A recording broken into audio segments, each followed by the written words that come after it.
Мой почтовый адрес последние 3 года — это точка на карте, где нет ни земли, ни деревьев, а только ледяная черная вода и ветер, который, кажется, дует сразу со всех сторон. Меня зовут Николай, и я работаю механиком на нефтяной платформе в Баренцевом море. Это гигантское сооружение весом в десятки тысяч тонн, стоящее на стальных ногах посреди океана. Со стороны оно напоминает космический корабль, который по ошибке приземлился не на ту планету. Жизнь здесь похожа на день сурка. 12 часов работы, 12 часов отдыха, и так месяц за месяцем. Мы живем в железной коробке, спим под гул генераторов и едим еду, которая всегда немного отдает соляркой. Люди едут сюда не за романтикой. Романтика заканчивается ровно в тот момент, когда термометр показывает минус 40, а вам нужно выйти наружу, чтобы проверить обледеневший вентиль. Сюда едут за длинным рублем. У каждого второго ипотека, у каждого первого мечта заработать и уехать в теплые края. Мы продаем свое время и здоровье, надеясь, что успеем выкупить их обратно. Платформа платит хорошо, но она требует полной отдачи. Здесь нет права на ошибку, потому что до ближайшей больницы лететь несколько часов, и то, если погода позволит. А погода на севере — это не просто фон, это отдельный, очень суровый персонаж нашей истории.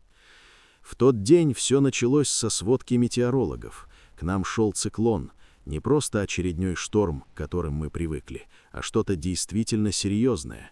Небо опустилось так низко, что казалось, будто оно сейчас раздавит нашу вышку. Диспетчеры сообщили, что полеты вертолетов отменены на неопределенный срок. Мы оказались заперты. Но для вахтовика это дело привычное. Потрясет немного, закроют выходы на палубу. Мы чувствовали себя в безопасности, как в танке. Ведь наша платформа рассчитана на то, чтобы выдерживать удары гигантских волн и напор ураганного ветра. Мы слишком верили в прочность металла и совсем забыли, что природа всегда найдет слабое место.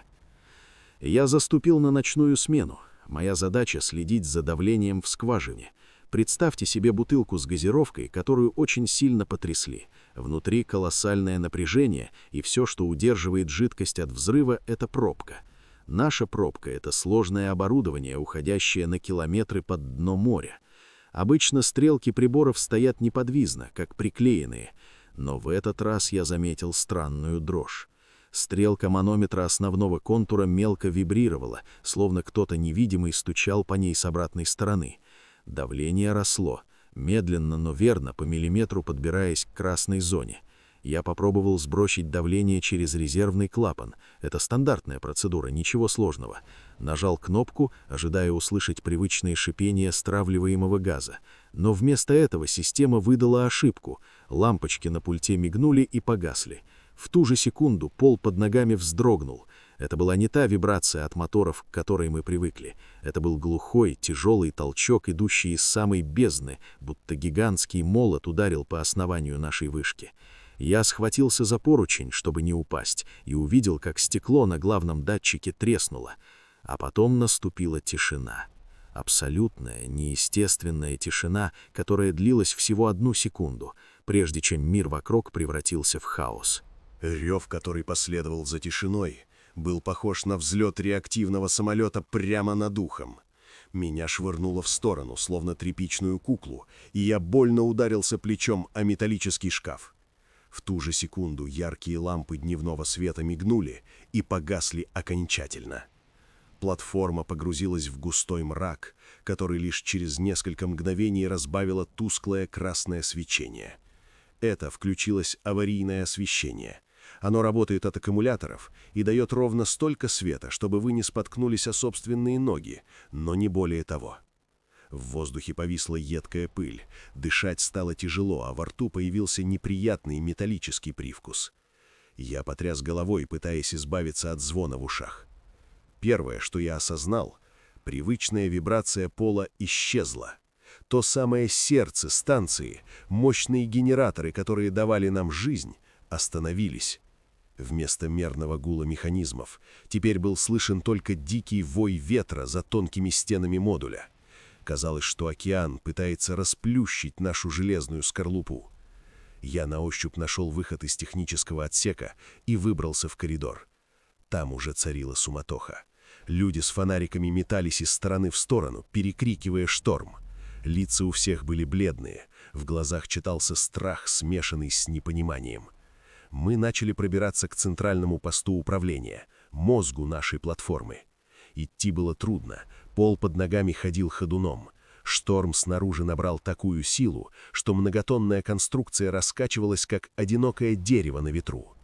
Когда мы ввалились в рубку, начальник смены что-то яростно кричал в трубку спутникового телефона, но, судя по его лицу, ответа там не было. На главном пульте горели тревожные индикаторы. Выяснилось, что произошла критическая поломка одного из клапанов. Система безопасности, чтобы не допустить худшего, мгновенно отрубила все электричество. Сработала так называемая «защита от дурака». Умная электроника спасла нас от огня, но бросила в лапы другой, куда более страшной стихии. Мы оказались в ловушке. Снаружи ураган, внутри темнота и отсутствие энергии. Я подошел к бронированному стеклу иллюминатора и посветил фонарем. Луч света уперся в сплошную стену из снега и ледяной крошки. Видимость была действительно нулевая. О том, чтобы выйти наружу и попытаться вручную запустить генераторы, не могло быть и речи. Ветер такой силы просто сдует человека в ледяную вону, как пушинку. Мы были отрезаны от механизмов, которые давали нам тепло и свет. Самое страшное открытие ждало нас через 5 минут. Старший механик доложил, что аккумуляторов аварийной системы хватит максимум на 6 часов работы радиостанции и дежурных ламп. Но главное, без основных генераторов не работают насосы отопления. Наша платформа — это пузырь тепла посреди арктического холода, и этот пузырь только что лопнул. Я взглянул на настенный термометр. Еще полчаса назад там было комфортные плюс 20. Сейчас стрелка уверенно ползла вниз и уже пересекла отметку в 15 градусов. Стены жилого модуля начали стремительно остывать, превращая наше убежище в гигантский морозильник, из которого нет выхода. Холод на железной станции распространяется с пугающей скоростью. Металл — отличный проводник, он буквально высасывает тепло из воздуха, словно голодный зверь. Уже через час после аварии изо рта начал идти густой пар. Сначала мы надеялись на чудо, на то, что механики в соседнем отсеке все-таки смогут оживить малый дизельный генератор. Это был наш последний шанс вернуть хотя бы отопление. Мы сидели в темноте, прислушиваясь к каждому звуку, надеясь услышать спасительное чихание мотора. Но тишина оставалась глухой. Вскоре вернулся старший смены. Его брови и ресницы уже побелели от иния, а лицо выражало полную безнадежность. Он просто покачал головой. Топливо в трубах, несмотря на присадки, загустело, превратившись в вязкий кисель.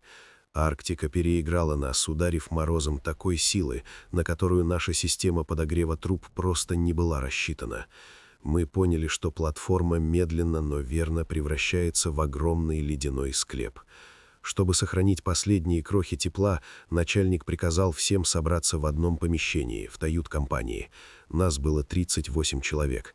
Мы сидели плечом к плечу, закутанные во все, что смогли найти. Зимние куртки, одеяла, несколько слоев рабочих комбинезонов, но даже тепло наших тел не могло долго бороться с ледяным дыханием океана. Температура внутри опустилась ниже 0. На стенах, где еще недавно висели графики смен и веселые плакаты, начал нарастать пушистый снежный налет. Вода в забытых на столах кружках покрылась тонкой коркой льда. Стало ясно, если мы останемся здесь, то просто уснем. Это главное коварство замерзания. В какой-то момент тебе перестает быть холодно. Тебе просто очень хочется прилечь и закрыть глаза, чтобы уже никогда их не открыть. Начальник платформы, крепкий мужчина, который прошел огонь и воду, встал посреди комнаты. Его голос дрожал, но не от страха, а от озноба. Он обрисовал ситуацию без прикрас, жестко и честно. Ждать помощи неоткуда. Шторм такой силы может бушевать несколько суток, а у нас осталось ресурсов организма максимум на пару часов, прежде чем начнутся необратимые процессы. Единственный шанс на спасение – пробиваться к спасательным капсулам. Это специальные полностью закрытые оранжевые лодки, которые висят по бокам платформы на нижнем ярусе. Они герметичны, внутри есть запас еды, воды и, главное, автономная система обогрева. Теоретически они сконструированы так, чтобы выдержать любую волну и не перевернуться. Это был выбор между гарантированным угасанием здесь и отчаянным риском снаружи. Идти нужно было по открытым решетчатым мосткам сквозь ураганный ветер в полной темноте и хаосе. Одно неверное движение на обледенелом металле, и человека просто сдует в бушующее море, где шансов нет никаких. Но оставаться означало сдаться без боя. Мы проголосовали молчанием. Выбора не было. Мы начали собираться. Люди натягивали на себя последние сухие свитеры, проверяли заряд фонарей, обвязывались страховочными веревками, чтобы создать живую цепь. Никто не шутил, никто не прощался.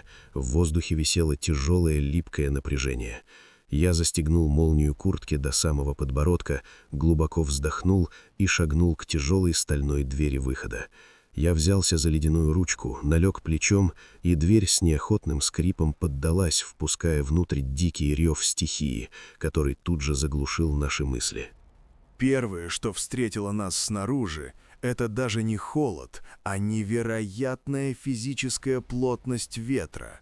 Казалось, мы шагнули не на палубу, а в бурную реку с ледяной водой, которая сбивала с ног и не давала сделать вдох. Очки мгновенно залепило снегом, а свет мощных фонарей упирался в белую стену метели буквально в полуметре от лица. Мы двигались живой цепью, крепко держась за страховочный трос. Металлические решетки под ногами, которые обычно не скользят, превратились в идеальный каток. Каждый шаг давался с боем, мы буквально ползли, цепляясь руками за лееры ограждения, которые обжигали холодом даже через толстые перчатки. Путь до шлюпочной палубы, который в обычный день занимал 2 минуты, растянулся на целую вечность. Ветер выл так, что закладывало уши, и казалось, что сама вышка стонет под его ударами. Когда мы, наконец, добрались до места, где висели спасательные капсулы, нас ждало разочарование, от которого сердце ушло в пятки. Оранжевые лодки, наша последняя надежда на спасение, превратились в бесформенные ледяные глыбы. Шторм, смешавший морскую воду со снегом, покрыл их толстым панцирем льда. Спусковые механизмы, тросы, лебедки — все это стало единым ледяным монолитом. Мы попытались сбить лед. В ход пошли гаечные ключи, ломы, все, что успели захватить с собой. Мы били по замерзшему металлу в отчаянии, не чувствуя рук, но лед был твердым, как бетон. В этот момент природа нанесла свой решающий удар. Порыв ветра чудовищной силы, словно гигантская невидимая рука, ударил по нашей группе. Страховочный трос натянулся как струна и с противным звоном лопнул. Хаос наступил мгновенно. Людей раскидало в разные стороны. Я видел, как 2 моих коллег просто сдуло к краю платформы, и они исчезли в белой мгле. Помочь им было невозможно. Любой, кто отпустил бы поручень, отправился бы следом. Паника накрыла нас с головой. Кто-то пытался ползти дальше, кто-то застыл на месте, парализованный ужасом. Мы потеряли ориентацию в пространстве. Где верх, где низ, где спасительная дверь в жилой модуль — все смешалось. Я схватил за куртку человека, который был ближе всех ко мне, и потянул его назад.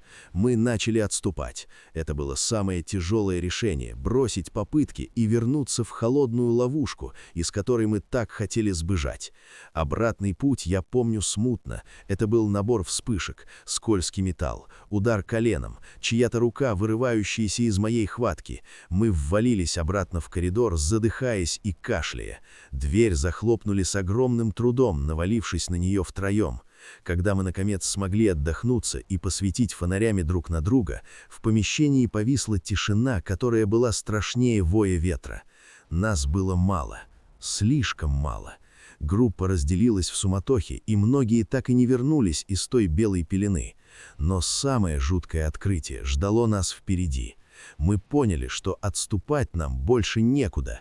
Мы заперты на вершине ледяной горы, а мороз внутри станции уже начал рисовать свои узоры на наших лицах. Нас осталось всего 5. 5 человек из огромной команды, которые смогли вернуться из ледяного ада. Мы понимали, что оставаться в просторном коридоре нельзя, нам его не согреть. Это было бы так же бесполезно, как пытаться нагреть улицу, открыв форточку. Мы нашли самую маленькую комнату на этаже, техническую подсобку. Она была тесной, без окон, но именно это давало нам крошечный шанс. Мы заклеили вентиляционные решетки армированным скотчем, а у двери навалили гору матрасов и курток, которые принесли с собой. Мы строили крепость не от монстров, а от невидимого врага, который просачивался сквозь каждую щель. Внутри мы сели в плотный круг, прижавшись друг к другу спинами. Единственный уцелевший фонарь положили в центр. Его свет уже начал желтеть, батарейки садились. Мы старались дышать глубже, надеясь, что тепло нашего дыхания хоть немного поднимет температуру в этом железном ящике. Но холод был хитрее. Он пробирался под термобелье, кусал пальцы ног, а потом, самое страшное, начинал путать мысли. Опасность гипотермии не в боли. Боль уходит первой.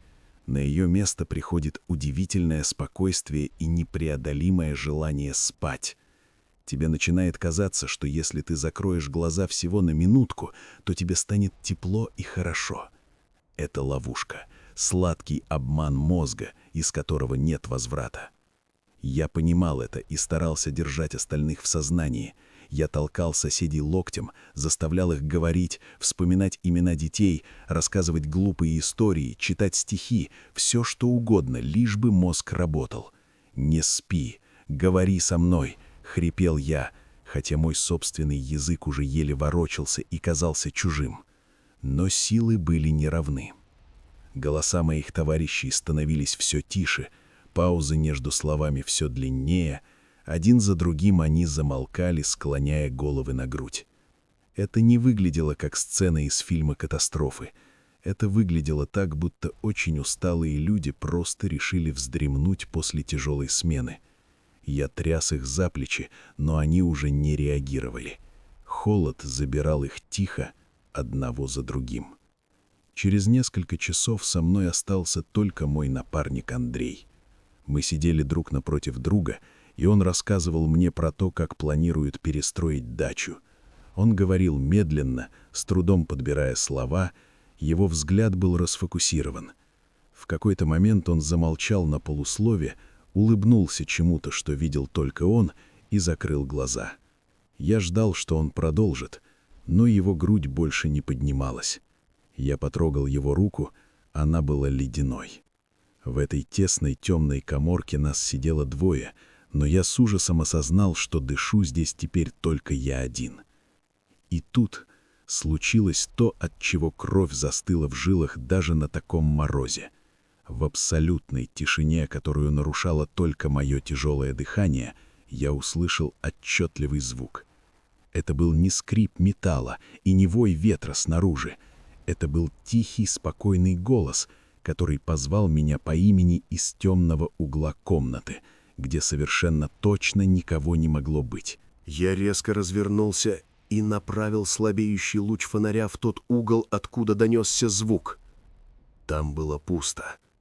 Только переплетение труб и темные тени, которые плясали на стенах. Никого. Я был абсолютно один. Мой разум, измученный холодом и страхом, начал играть со мною в злые игры. Голос мне просто почудился. Но вместо облегчения меня накрыла волна липкого ужаса.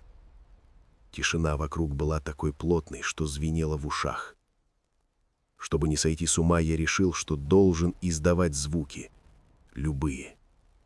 Я начал говорить вслух. Сначала шепотом, потом все громче. Я комментировал каждое свое движение как спортивный комментатор.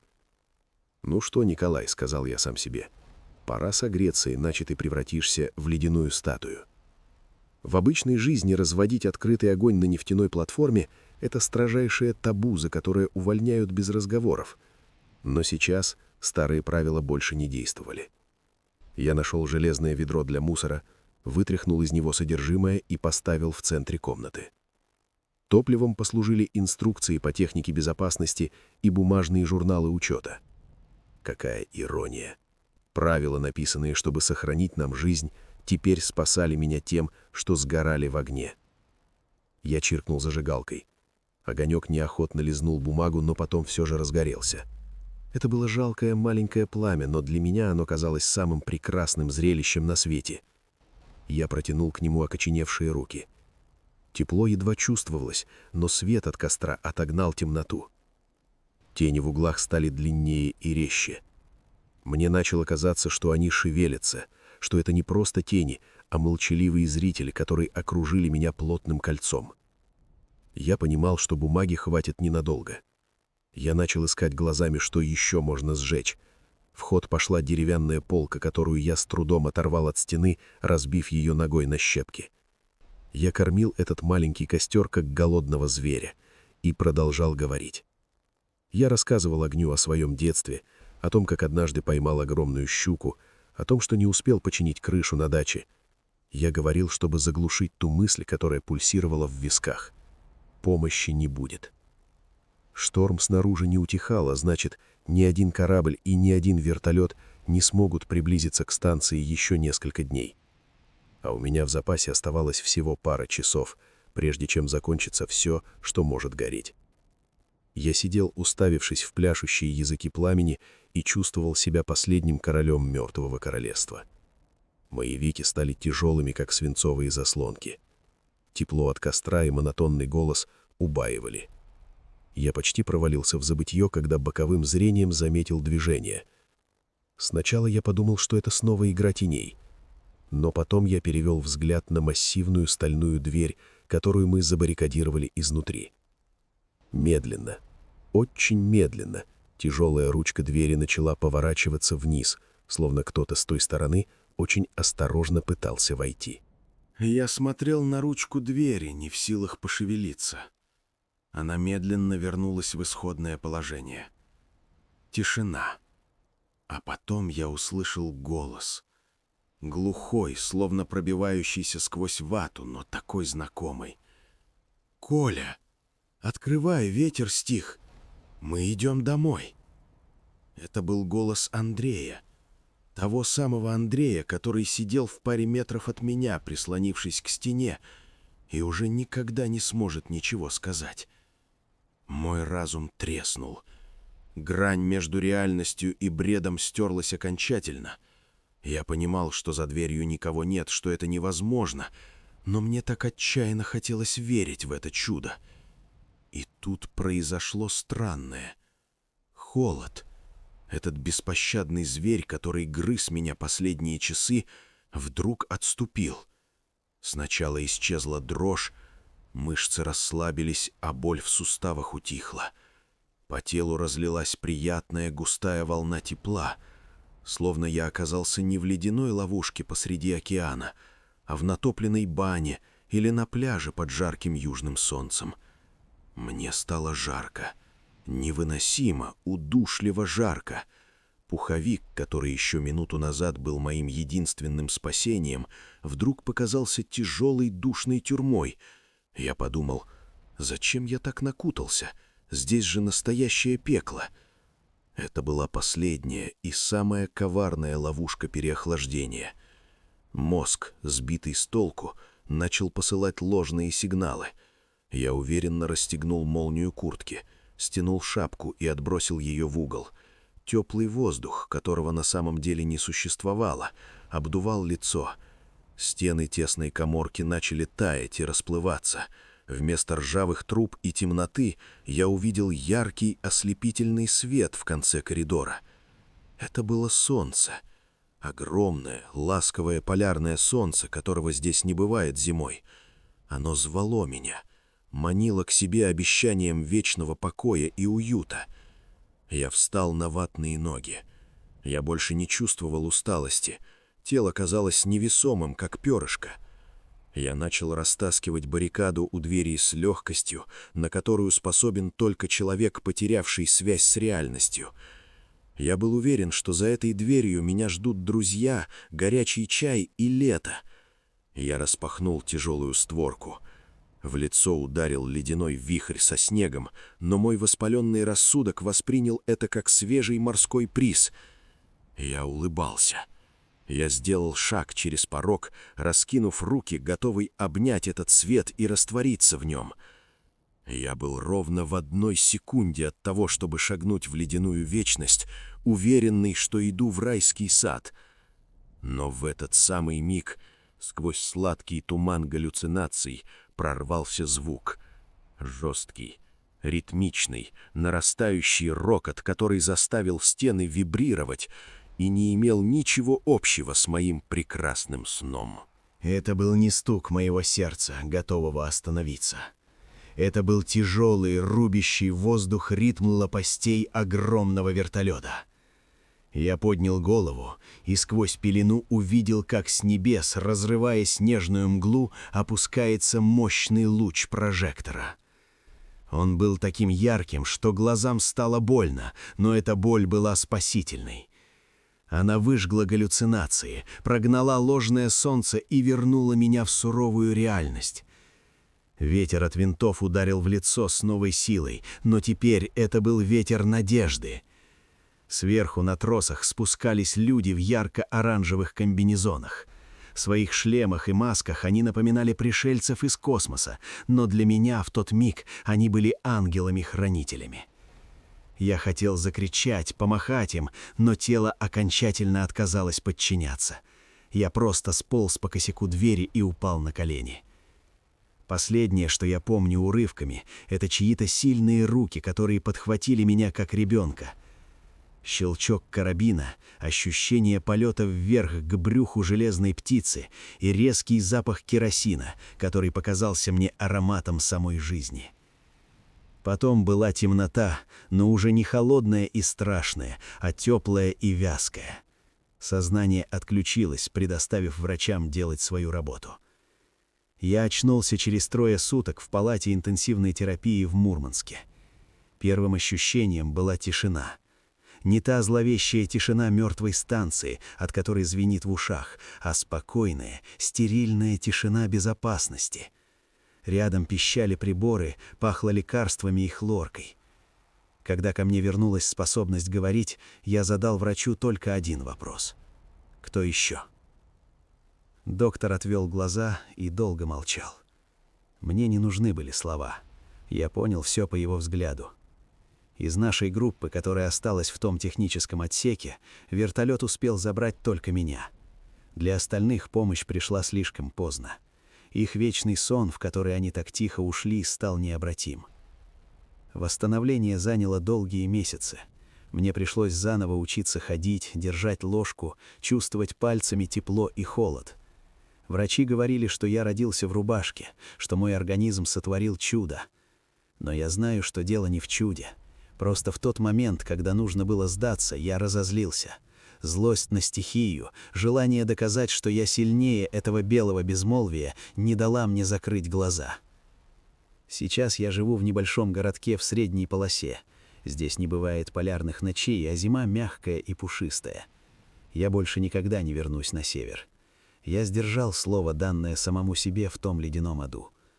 Но иногда, когда за окном начинает выть ветер, я просыпаюсь в холодном поту. Мне кажется, что я снова там, в железной коробке посреди океана, и слышу голоса друзей, которые навсегда остались на вахте. Эта история научила меня главному. Мы привыкли считать себя царями природы, думаем, что наши технологии и бетонные стены защитят от всего. Но на самом деле человек — это очень хрупкое создание. Все, что у нас есть, — это тепло внутри нас и плечо того, кто рядом. Цените простые вещи — горячий чай, скучный вечер дома, возможность просто дышать. Потому что где-то там, на краю света, есть места, где каждый вдох — это уже победа. Север не прощает ошибок, но он отлично учит любить жизнь. И этот урок я усвоил навсегда.